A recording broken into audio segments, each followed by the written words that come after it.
Welcome back, everybody, and welcome to the Under Review Podcast. We are back in business. Yes? Season two, fellas. Say Season 2, Episode 50, however you want to take it. We are back. We're something. We're still. Episode 2, Season 1. Sure. Yeah, we'll go with that. But, you know, we had a little time off after the season was over to get things in order and remotely in order, yeah. But it happens. Let's be real.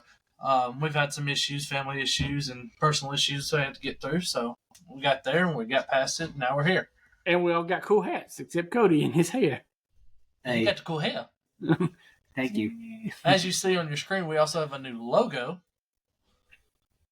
It's pretty. You're gonna hit the button, make it go wah la la la. This one? Either or. Yeah, either or. But as you always know, I am the host, Todd. On the other screen, we have our mainstay, I would say, who's been here through thick and thin. We have Cody. Mostly thin. Like the beard. Yeah. And then we have our co-host who won 2024 Co-Host of the Year. What? Voted by me. Yeah, exactly.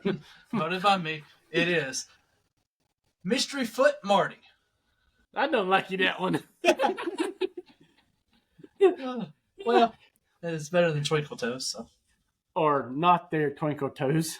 Yeah. You know how many toe jokes I get at work daily? Hey, you just stand on your tippy toes. Probably about as more as you have toes. Probably so. Yeah. Well, if you want to, we can go ahead and start with everything, you know, kind of a. So we're going to talk about it. We got a lot of bit. We got to talk about here today. A lot of bit. That's right.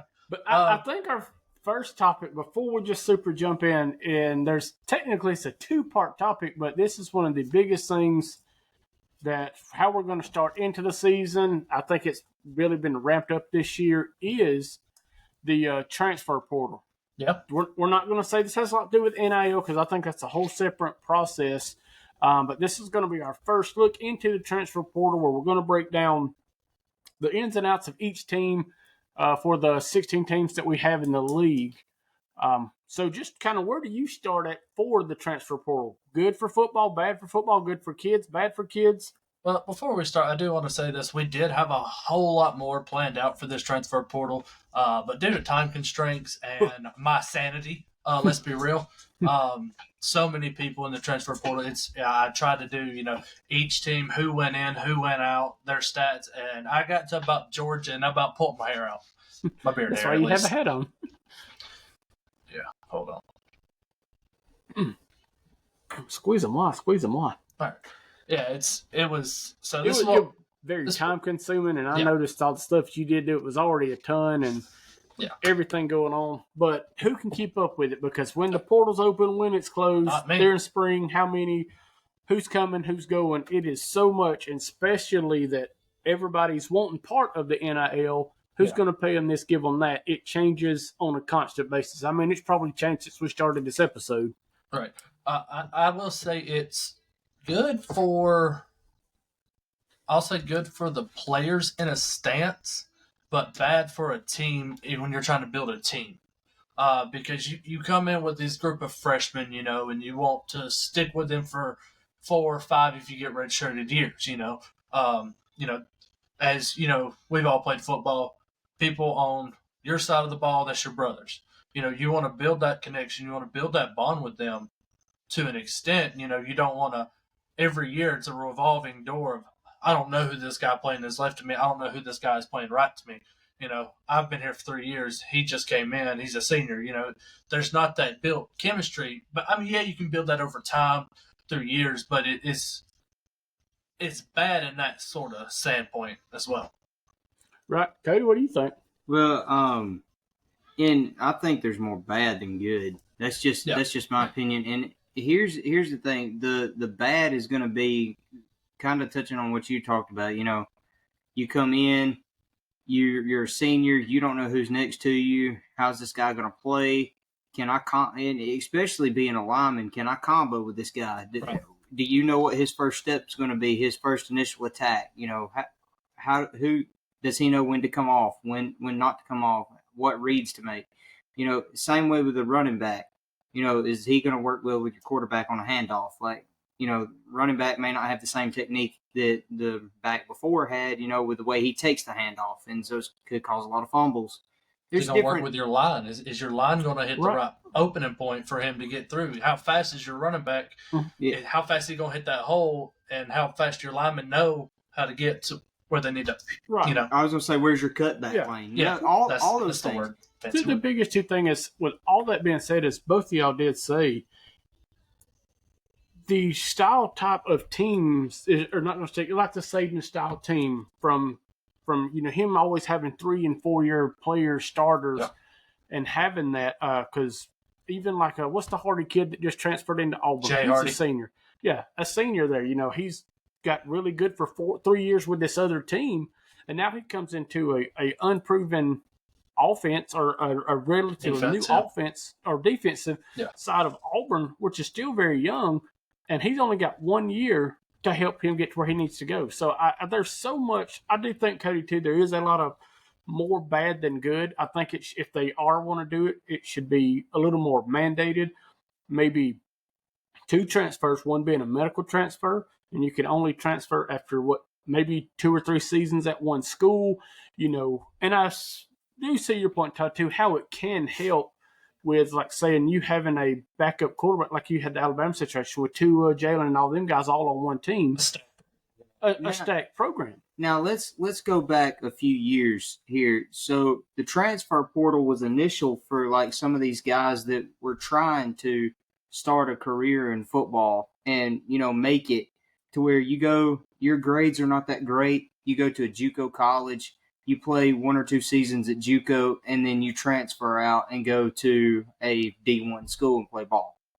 That's where I see, hey, you're making a gain in your life, and you're going to better yourself. That's a positive on the transfer portal, and I feel like that's what it was initially supposed to be. The bad that I see is TJ Finley. This will be his 6th school. Yeah, that's what I'm getting at. And Marty said he didn't want to touch on it, but to cover it is more nowadays NIL transfers than it is most definitely. I think anything. Yeah. But we're not going to cover that NIL process. Yeah. But we're just going to say that the transfer portal nowadays is more focused on the NIL most than definitely. It is. What can I get out of it as a player? Mm-hmm. But 2 things before we actually get down to the nitty gritty this is our first episode of the Transfer Portal Show. We will be bringing you 4 episodes of this show. We're hitting 4 teams each episode this season, or this, series. Series. But the first episode, we're going to go alphabetical order. So we got Auburn, Alabama, Auburn, Arkansas, and Florida. But before that, there's 2 things I do want to hit on right before that. Nico Iamaleava screwed itself. Let's be real. Yeah, dumb decision. We're not going to talk about NIL, but I feel like he would have stayed with Tennessee, a better program, but the kid's money hungry, and so is his brother. His brother just transferred out from Arkansas as well. Mm-hmm. Is that Madden? Iamaleava, or whatever his name is. But good thing is for the program, I don't have to say his name anymore. But granted, we're still probably going to talk about it. Yeah, but on a week-to-week basis, I'm not going to say Nico Iamaleava for Tennessee. Solid point. Wait, what happened to Sir? What happened? We used to call him like Sir Nico. Sir Nico, yeah. Sir Money Bags. Yeah. Pay cut. And then another thing I do want to hit on, it's already happened, especially the draft for this week, which brought it up again, was the death and the unforeseen circumstances of Kyron Lacey. I don't care what led up to what happened, but taking your own life in that situation was not the way to go. It's very heartfelt for the guys. I watched Will Campbell. That was in shambles. Yes, very saying this man should be here, having his name called. It sucks that life happens pretty much, but I get it. I guess he just thought his career was over. But again, things like that should never happen.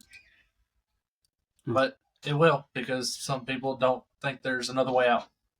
No, and that's always rely on your friends. There's ways to reach out for people. There's hotlines and stuff to call. You're never alone. Yeah. So, with all that being said, let's hit Alabama. We're going to talk about Alabama first and foremost. The Alabama Crimson Tide. Bleh. Well, we got to talk about it. He talks about Auburn, so I mean. Yeah, it could be worse. All right, so I mean, go ahead. After a few things, I think Alabama really, they did get hit pretty hard. I mean, with the transfer portal, I mean, a lot of the schools did lose a lot to the NFL draft and things like that. But I think Alabama overall had a well-rounded score, because I think after the spring practice, they lost 0 players. That can be said than other schools. Right. I mean, so first let's look at who left. Who are some of the big key players that we thought that left the program? Justice Hayes, Kobe Prentice, and Kendrick Law. 3 of their biggest offensive stars are producers this year that left, which is pretty big for a program that's still kind of in that Caleb DeBoer phase of figure out who we are, what team are we, who's our quarterback now that Jalen Milroe's gone. Well, the early question is for that one, it's going to be Ty Simpson. From what I've been reading and what I've been hearing, Ty Simpson, a guy that's been around the program a while, is the early favorite for the Alabama quarterback position. But I don't think it's going to go unmatched. He's got a loaded quarterback room behind him with Austin Mack, the Russell kid that just got signed. Keelan Russell, excuse me. Sorry, sir. I was just helping you out. I thought Mack didn't leave. Austin Mack didn't know. Dylan Lonergan did. Okay, cool. I remember we had Brittany and I had went to the game and we saw all them guys and we were talking about it afterward. They'd all left. Yeah. So go ahead. I was just going to touch on, to me, the biggest loss. Justice Haynes and Kendrick Law had already been picked, and so I went with Kobe Prentice. But the biggest loss off of this team, in my opinion, is going to be that spare back in Justice Haynes. Justice Haynes, I mean, yeah, we've got Jam Miller coming back. Richard Young as well, a young guy. And he's really good. But in my opinion, Justice Haynes was the power. If you go to old-time Alabama football with the power up the middle, Jam is your speed, but Justice is that power guy. Come up and just, truck you and move on. And that's exactly what I told Brittany when we left that big first spring practice that they had last year when both these guys had Jalen's senior year. I said, at the end of the day, it's going to be them 2 guys right there leading your backfield and could lead the country in yardage. Yeah, and with that being said, Justice Haynes had 79 carries this year, 448 yards, a 5.7 average, which is really, really good, and 7 touchdowns on that Alabama team, which, people were saying Jalen Milroe was taking all the spotlight because he wanted to run the ball. Jalen Milroe's 168 carries to a running back, and very good Justice Haynes on 79 carries. There's a big difference there. So, I mean, maybe that was the reason he transferred, but Jalen was leaving, so I don't know. But, again, it does suck for the production and the age. What's the word I'm looking for here? I would say probably the maturity level of the team. There we go. Thank you. Thank you, Katsu. Very welcome. And then the other 2 guys we got here, Kobe Prentice was who Cody picked. He had 11 catches, 129 yards, averaged 11.7 average, and only 1 touchdown. Again, those passing numbers and touchdowns were outshined by Ryan Williams, but also it was the lack of throw. Now, what was Prentice as far as his sophomore? Kobe Prentice last year was a junior. Mm-hmm. Okay, so I mean, Kendrick Law was the same, if I'm not mistaken, either sophomore or junior. Junior. So veteran guys in a program built by Nick Saban. Let's say that. Right. Yeah, I still think you got in that sense. Yeah. You still got a couple more years before you get a full Kalen DeBoer Alabama team in. And then Kendrick Law, who had a down year this year, 10 catches, 105 yards, and 2 touchdowns. So, or 1 touchdown, sorry about that. But again, like you touched on earlier, it's the lack of throwing. Yeah. He only he only completed 205 passes this year.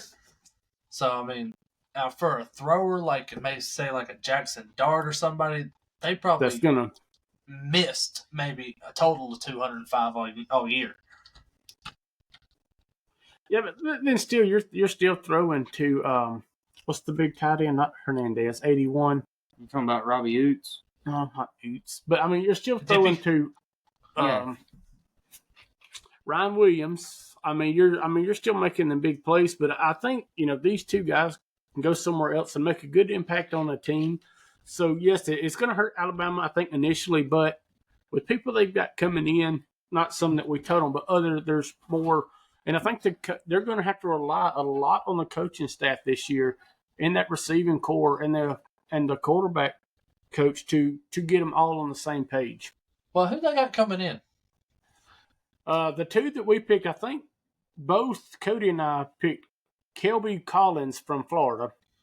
He's probably one of Florida's best, I won't say best wide receivers, but he had a ton of their yardage.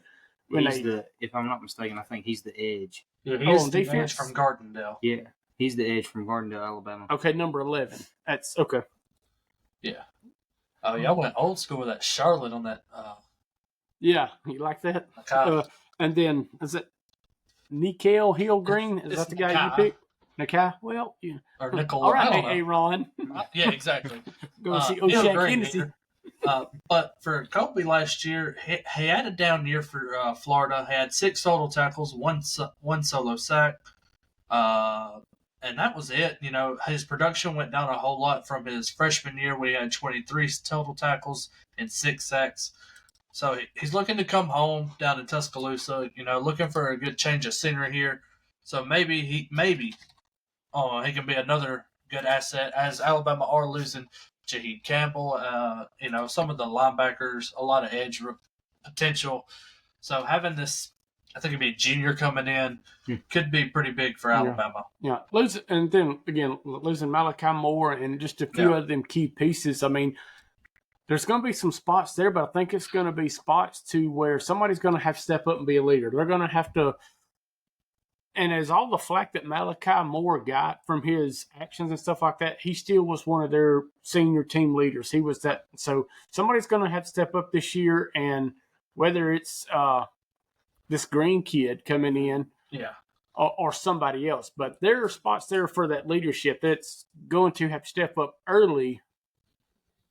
Well, your key leader, in my opinion, is probably going to be Deontay Lawson coming back. Yeah. I mean, that's stuff we'll talk about later. Like once we get closer to the season, on who's Alabama's returning players are, their key returners and stuff like that. He's so fun to watch. But my touch on Kelby Collins is, Florida had kind of up and down year all year anyway. So, could have been a production issue there at Florida. You come into what seemed to be a fantastic defense at the end of the season. I think they performed well against Michigan, even though Michigan still won that game. They were just tired out in the bowl game with Alabama. I think Kelby Collins coming into that 4-2-5 swarm will fit in as a good, outside linebacker, edge rusher, and that's why I feel like he's a good pickup for Alabama there. And then the middle linebacker, Hill Green here, he's a senior coming out of Colorado, so he's got that big play ability. Spent 2 years at Michigan, 1 year in Charlotte, and his past year with Coach Dion in Colorado. Talking about a Portal King here. He ain't got no family numbers, but no. 82 total tackles last year, 53 solos, 29 assists, 4 pass deflections, and 2 sacks, but also 2 interceptions. So a 6'2", 230 linebacker, pretty big old guy to set that middle up for Alabama as, they're bringing back Lawson and all these other guys. So those 2 guys should help Alabama. Great pickup on defense. It was really hard to find an offensive guy. I don't know if y'all was looking at that. but it might have been that running back from, I think it was like New Mexico State, I want to say, was another good option here. That's the Cowboys and Lobos? The ones that beat Auburn, I think. Oh, that's the one with the gunslinger on it. Yeah. No, we suck again. No, my bad. I'm talking. This kid was from Louisiana. I'm guessing or the Raging Cajuns. Raging Cajun, La Tech, not La Tech. Draylon Washington. He had 73 carries. He had 73 carries, 478 yards, and 5 touchdowns. So it could be that feel for Justice Haynes. Yeah. So before we jump into the next team, let's give a final overall grade for Alabama in the transfer portal. I mean, just with the few players we got here and some that we know of, where do you think their grade stands at, Todd?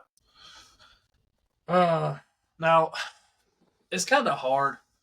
The production lost and the gain filled.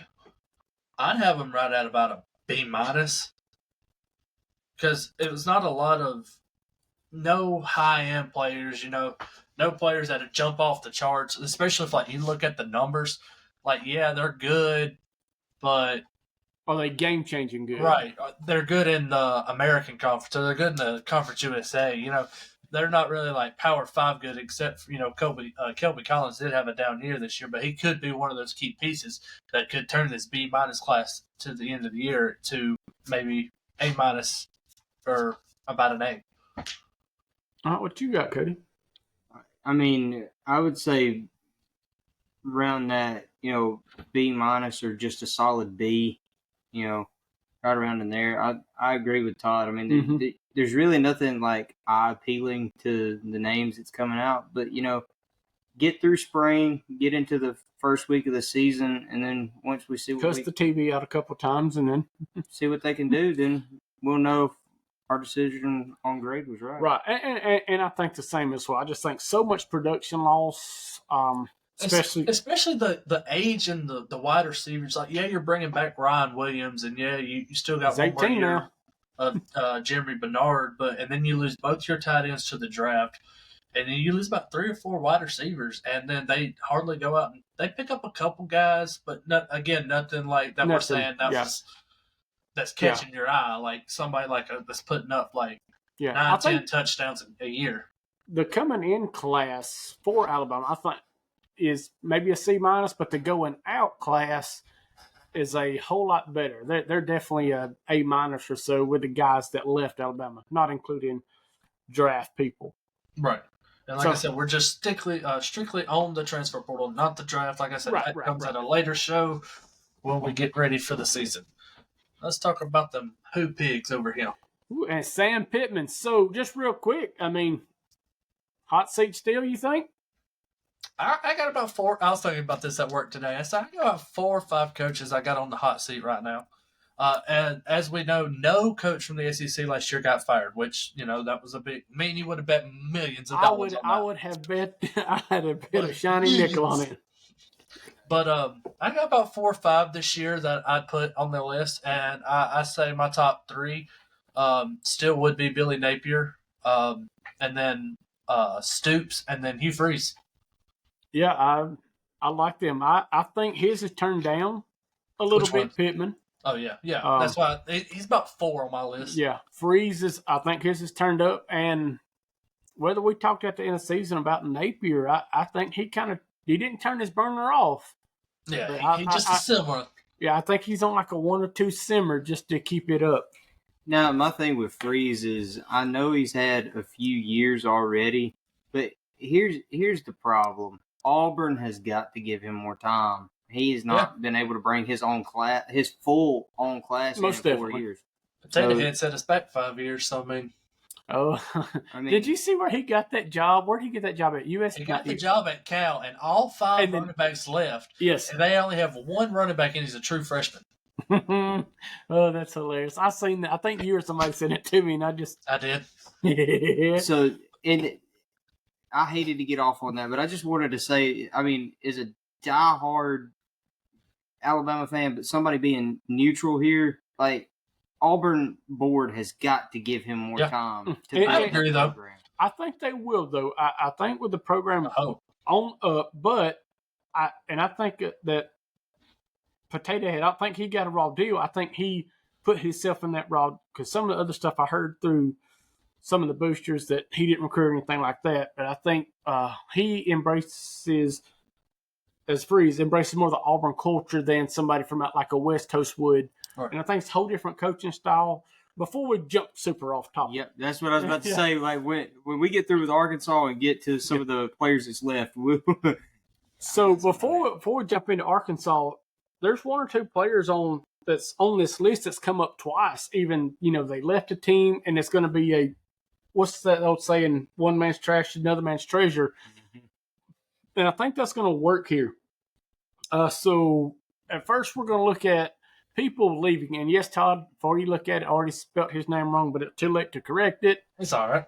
Yeah. Luke don't even listen to it anyway. Luke won't listen to us. We got Luke Hayes and we got TJ Metcalf. Now, TJ Metcalf was going to be my choice, but I knew somebody else was going to have him because why wouldn't you? Arkansas is going to miss this guy, definitely. Mm-hmm. Led the team in interceptions, had outstanding numbers. Going to miss this on this side of the ball, on the defensive side of the ball. Let's see if I got his stats. That's his brother. 29 solo tackles, 56 tackles, assisted tackles, 7 pass breakups, 3 interceptions, and 1 forced fumble. 10 pass deflections too. So, yeah, dude's it's going to get hurt. But another weird stat for this Arkansas team: 2 sets of brothers left these 2, and then their brothers also left. Oh no, that suck again. Yeah. That's right. I remember because Arkansas was one of my teams when we first started looking at it, going through and when we was doing the full list up of the whole team, and I was like, well, there's 2 sets of brothers on here. Yeah. And then for Luke Hayes, 26 catches, 324 yards, and 4 touchdowns. That 4 touchdowns, I think it's the 4 touchdowns. Yes, 4 touchdowns led the team in touchdowns. So a good target that they're getting. Average 12.5 yards a catch. So I mean, really, these are 2 big losses for a Arkansas team that was real shaky at the quarterback position. Yeah, and I want to say another one that we didn't put on here was Isaiah Centega, who's a wide receiver. He had 37 receptions, 491 yards, and 1 touchdown. Those 2 guys are 3 and 4 on their list, and I want to say 2 got drafted, and I think 1 might have graduated. Yeah, 1 graduated. So they're losing their top 4 production wide receivers from last year, which that's going to hurt. Yeah, when we flip it over to the other side, coming in, one of the guys that really is going to pick some of that up is the Omega Blake. Where was he from? Omega Blake was from Charlotte. Okay. Well. And then on his stats, I mean, 32 catches, 795 yards, 9 total touchdowns with 24.8 yards a catch. Really good numbers. I mean, yes, this is a lower conference, but I mean, that's still good numbers playing an elite level. It is. And then another guy that they're getting in the wide receiver room is called Cam Shanks from the University of Alabama at Birmingham. He had 62 catches, 656 yards, and 6 touchdowns. And that UAB team was pretty bad with Trent Dilfer at the helm this year. So having 656 yards and 6 touchdowns, also, again at a lower conference, at a lower schools playing, what is it going to transfer over to have a better year for Shanks and Blake and all these other wide receivers that they're bringing in? They brought in 4-5 wide receivers from the transfer portal itself. Well, they got let's see if they get the quarterback situation figured out. And well, they also lost what's his name? I got it right here. They lost Singleton. Cody got the squeaky chair. Yeah, I'm gonna beat him. They lost Malachi Singleton, which was a really good backup. I think he went to Boise State. Don't quote me on that. Or I don't know. But he was a really good backup. I was really impressed with what he did later on in the season when Taylor Green got hurt. Mm-hmm. So is Green coming back, or is he done? Taylor Green is coming back. Okay. So, look, they've got hope right there at that quarterback position because we thought Green done really well. in a lot of spots. Green's also one of those type of guys. He's like a Jalen Milroe type. He's going to run more than he's going to pass, but he has a beautiful ball and short yardage. Ask me how I know, because I've seen it from the end zone. But, on this, go ahead. The next one is the another man's trash, another man's trash. First of all, I never thought Caleb Wooten was one of my favorite Auburn. He was one I hated to lose. I loved his style of play. I hated when I seen him hit the portal. I was upset. He's really going to help this Arkansas defense.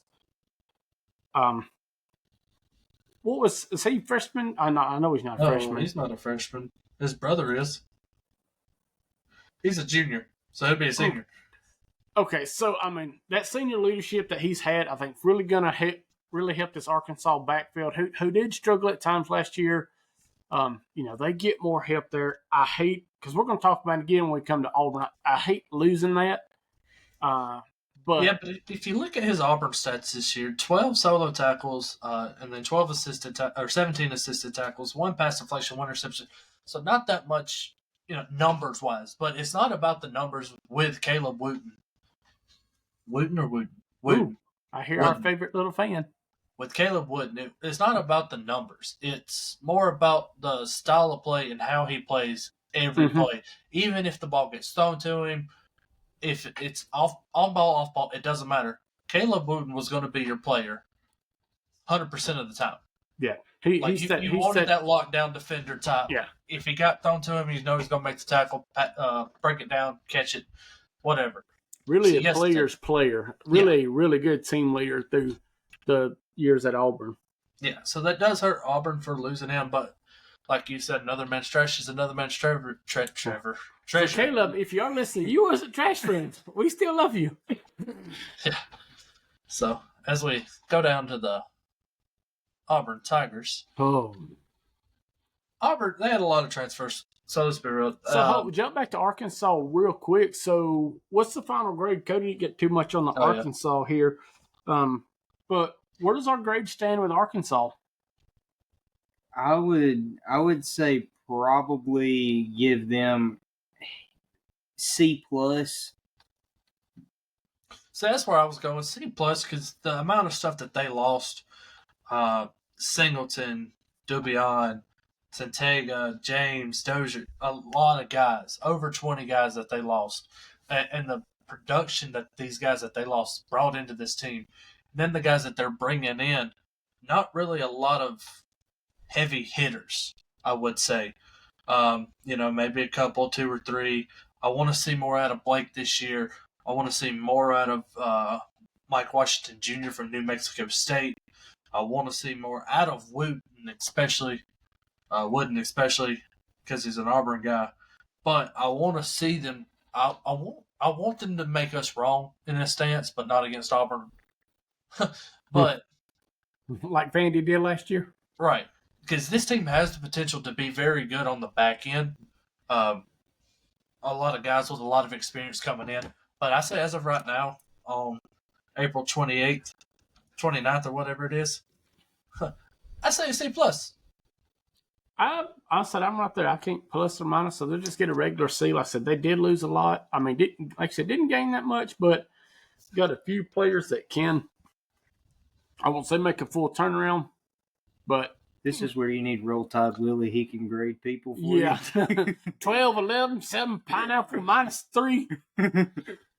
All right, now let's head over to the Auburn Tigers. Why'd you click a laughy one? Because there was a laughing stock last year, I ain't gonna lie. Love them to death. Orange and blue till I die. But, right. As far as what I think, Auburn lost a lot of potential what could have players, because we lost a lot of young guys. Leaving, especially right here, number one, Walker White. Walter White. Walker White. And so when I searched it to look for a picture for him, all it kept coming up was Breaking Bad stuff. So look at Todd. It's funny because we're about done with Better Call Saul now, and it's just both of them are such a good series. Walter. And I'm sitting here looking. Hey. Walker. Anyway, I think the upside of him, the white guy,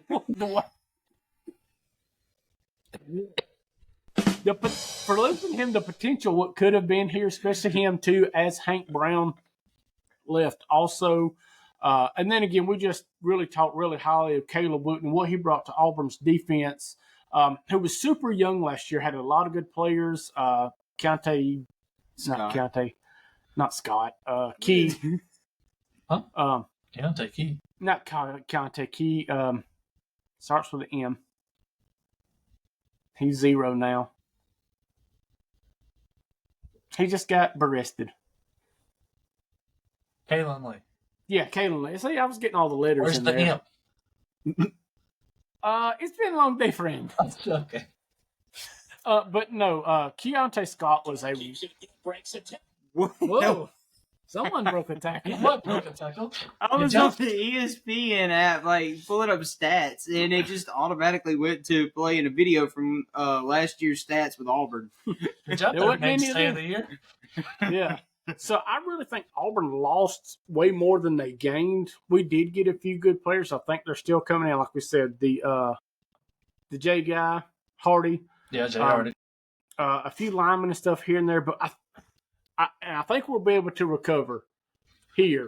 With Keontae Scott, last year when he came back and made his presentation that he was coming back to Auburn, he wasn't going to the draft. He's going to use that last year or what we thought last year of eligibility. Not for us. That video was so heartwarming, and it made if you're as an Auburn fan like I am, I'm getting goose pimples right now talking about it. It made you feel at home, which that's what it was. Auburn was home for him, and he was proud of it. And then now he see you later, bye. Well, he just transferred from Houston as well. So as of today, I did not know that. Did he go somewhere else, or he went to Houston and then he transferred? He's in the portal again right now. Okay, I see. I knew he went to Houston. I just didn't know that. Scott's numbers last year: 16 solo tackles, 18 total tackles. That was it. A lot of guys, I'm in a lot of Auburn groups. They was just canning this guy, which they did. If you remember, Auburn changed this guy from a dime to a nickel or a nickel to a dime. He lost some money. That's all I know. But in the package on the defense, it changed everything. Because this dude goes from making 40-something tackles last year to only getting 18 this year. He made 42 tackles last year, 53 tackles the year before that. So it's definitely a package with him. Right. And you could clearly say whatever was at Auburn was not working when you lose that significant same amount of play time, 30 something, and then you're losing 30 plus tackles. Yeah, that's at the end of the day, that's money, like you said.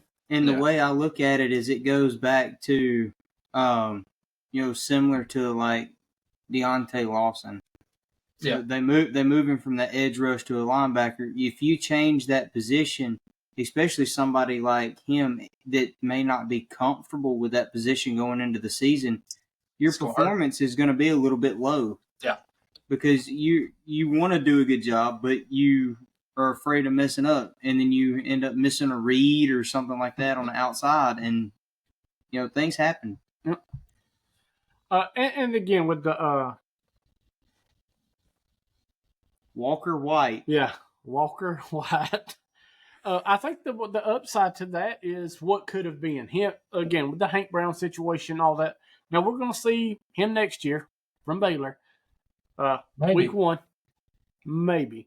But no, I think what we're looking at it was key because just what could have been there. We've already talked about Caleb Wooten, and we did lose a lot more players there. But on the backside of this, coming in, we've got probably, I think, a lot of help we needed on the offensive side of the ball, especially after the Peyton Thor era has ended at Auburn. We get a pretty solid quarterback in Jackson Arnold from Oklahoma. Pretty solid backup, too, with Ashton Daniels as well from Stanford. Huh. Oh, okay. I ain't talking about now. Really good performer for the Georgia Tech Yellow, Eric Singleton Jr. Met this kid a couple weeks ago. Tall kid, just super big hand. I mean, really what you want to see in a wide receiver. Tate Sizemore, Todd, I don't know much about him. What you got on him? I got a lot on this guy. This guy's coming out as a safety from Georgia Tech. 28 solo tackles, 48 tackles, 2 pass deflections, and yeah, you say that's not a lot coming from the Seymour kid, but if you also look, he's only a sophomore, so coming in as a junior, a lot of upside to this kid playing in the ACC in that high level against teams like Miami, Notre Dame. He even played Notre Dame. He had 7 tackles in the Notre Dame game and 5 solos. Go ahead. And Todd, what I was looking at, I pulled him up too on my end, and this guy is not only a good defensive player, but he's also a multiplayer. If you look down, he shows it has 467 kick return yards and 69 punt return yards. So, and that's something that Auburn's usually dangerous with, is having a good punt returner and kick returner. As they catch it. As you catch it. That helps with losing Keontae Scott, because that was his thing as well. So with this, he could fumble it too. Well, Coy Moore was the one that cost us, but with Tate Seymour, I feel like the best defensive option that I have found as of right now. Special teams, you got Hudson Cack from Oklahoma State was a good pickup. Connor Gibbs, the kicker from Southern Miss, was excellent as well. So special teams, Alex McPherson is back. I've heard. I don't know how he is. I've heard he's going to be in. Y'all can correct me if I'm wrong, but I've heard he is supposed to try and be kicking this year. Right. Okay. Well, I talked to him. He said he's feeling 100%. He said he still works out, all that. Like I said, we were at the spring game, fan day, whatever. I spoke with him just briefly. He said he's feeling really good. He's ready for a season. You can tell he's put on weight. With him coming back, who was the guy that left? Magoo? Which one? No, Towns Magoo didn't leave. It's Ian Vachanos or whatever his name was. The walk-on, Birmingham Southern. Okay. So, but no, I'm super excited for him to get back, especially for his story. He come back, really good kid. So at the end of the day for Auburn, I mean, yeah, we lost a good bit, but I think we did really good in the portal. I'm looking at a solid B, maybe solid B plus. Cody?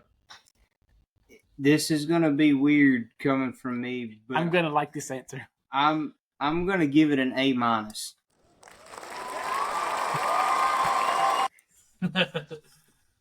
Because I think that quarterback situation is where y'all really, I would say, hit the biggest game changer, game breaker kind of deal. Biggest game changer. So that's what really made y'all's grades be so high.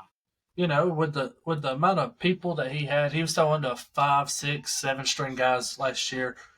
So with Jackson Arnold, he's coming in at 154 completions, 246 thrown, 1,421 yards, 12 touchdowns, and on 3 interceptions. Alongside that, he's throwing to Eric Singleton Jr., like we said, from Georgia Tech, 56 catches, 754 yards, and 3 touchdowns, along with a whole bunch more other guys. Get him going.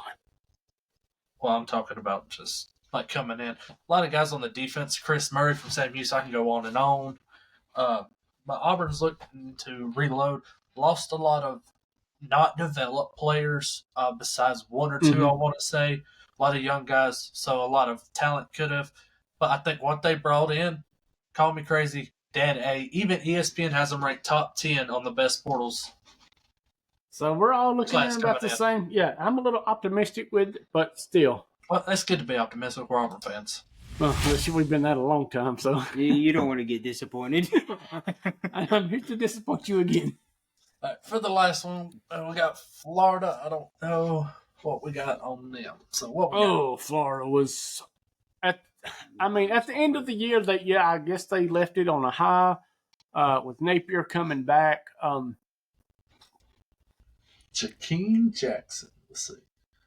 I think I spelled that right. But no, like I said, at the beginning of the year, if they were to win as many games as they did, I would have called you a liar and laughed in your face. What does Jakeem play? Football.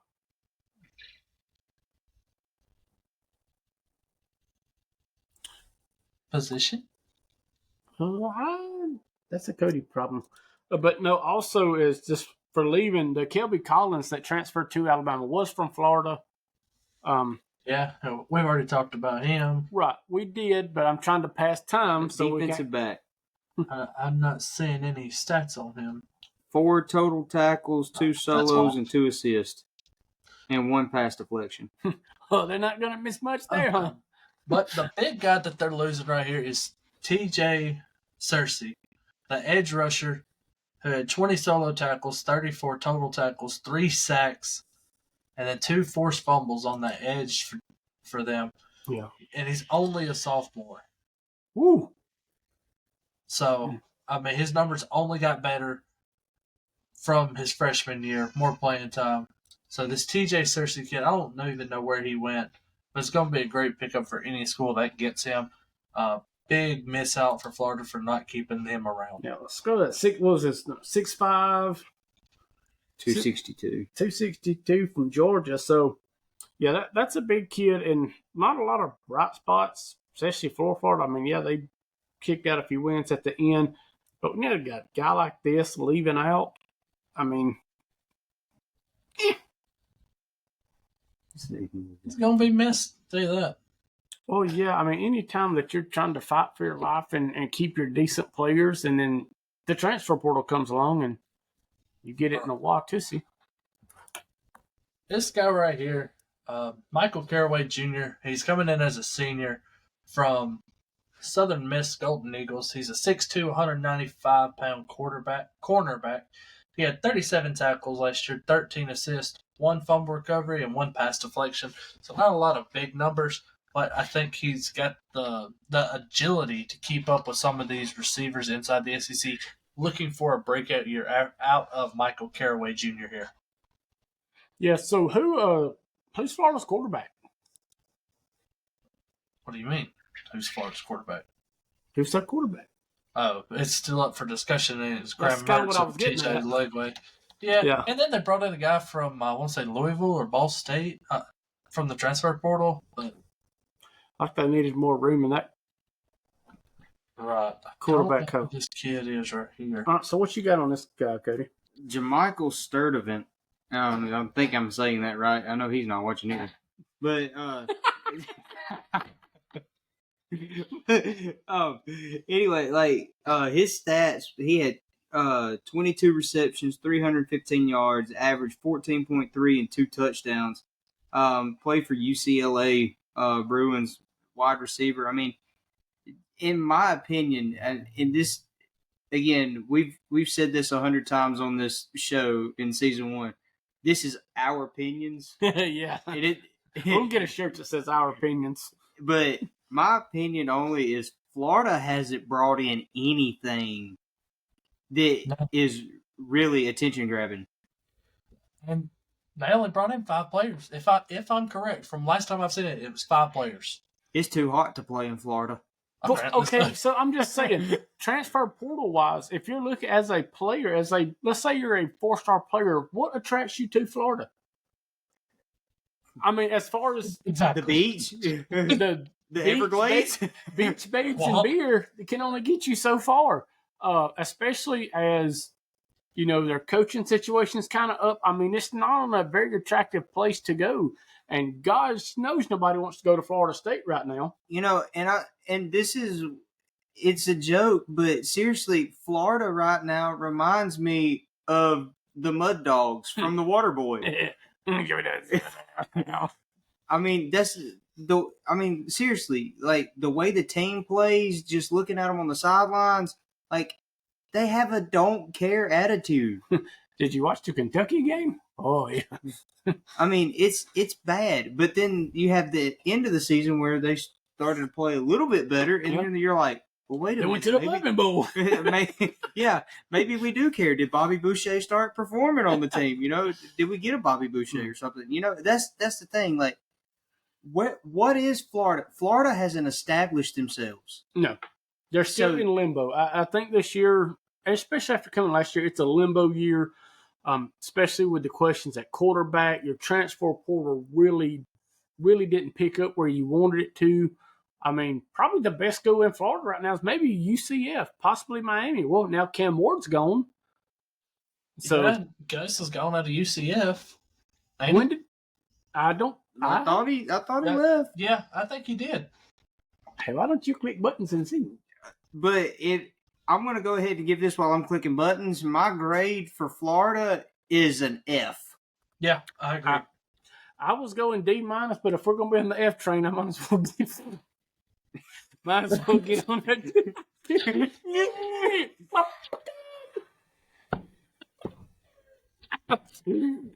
Oh, man. Yeah, he's the offensive coordinator at Florida State now. Yeah, sucks to be him. Okay, now that you say that, I do remember that. But, well, maybe he can bring some life into him. I don't know. It's just Florida. Florida's in that limbo. It's not a, unless they can turn what's going to help Florida. Their players are going to have to want to make that change. Especially, again, with the uncertainty with Napier, his coaching staff, they're going to have to bring it around. I tell you this, if Florida turns it around and has a good year, I want to come back and look at this episode because I don't know what Napier will do because I don't think he's a good coach by far, Sunbelt Billy. But he's bringing in 5 recruits right now, and he lost 22. So he's doing what Dabo did, but he's basing it on old school recruit where your players are sticking.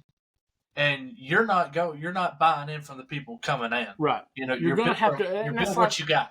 Right. Well, that's like what Saban got at it. He's seen what was coming, and if you don't evolve with like these new style coaches and get into the end of the portal and stuff like that, you're not going to be relevant in the next 3 or 4 years at a time.